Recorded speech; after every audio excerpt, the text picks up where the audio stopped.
Hello, my name is Sam Poche, and I'm going to be going over each of the different enhancements and functions that we use for our robot this season. So on the left, here is a path of the autonomous that will be shown in a few moments, and on the right is what our webcam sees at the beginning of each autonomous run. Our webcam is actually one of the most important sensors that we use, and the one that we use to detect how many rings are present.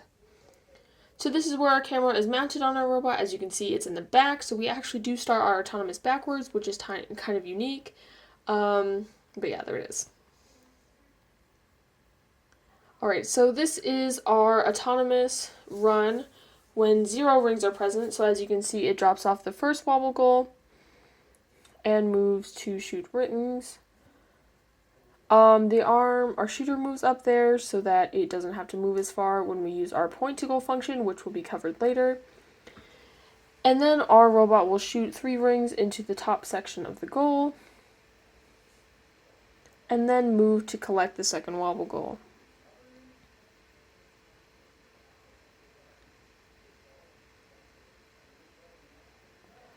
So once it has delivered the second wobble goal into its correct box, it will park. This video is a bit slowed down from the original, just so it's easier to see what's going on.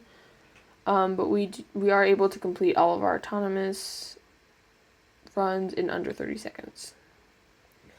So this is one of our most important functions, is our preset wobble goal positions. So this allows our drivers at the press of a button to preset the wobble goal arm that we use to collect the wobble goal to different positions, like to grab it or to lift it over the wall.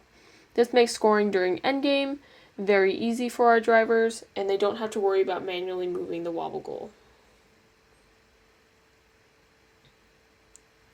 So this is just from a different angle what it would look like. We have an auto open and close for our two servo controlled arms that we use for our wobble goal collector, and this is our robot dropping the wobble goal over the wall.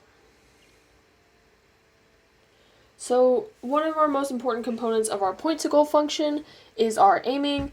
So based on where our robot is on the field and how close it is, our shooter will change the angle that it is lifted at so that it's able to shoot accurately into the top section of the goal. So as you can see, as we move farther away, it will aim down, and as we move closer, it will move up. So this is the other part of our point to goal function, which is the angle that we turn to so that we're pointing at the goal. We actually point to a specific coordinate that the goal is at.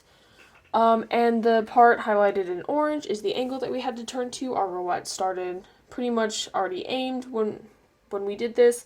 But each of those numbers is the difference from the goal coordinates that our robot is at in X and Y.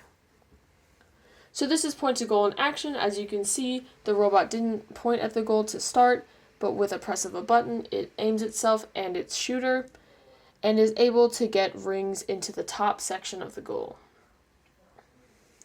And that concludes our control award video. Details about each of the different components talked about are in the programming section of our notebook and on pages 10 and 11 in our portfolio. Thank you for listening.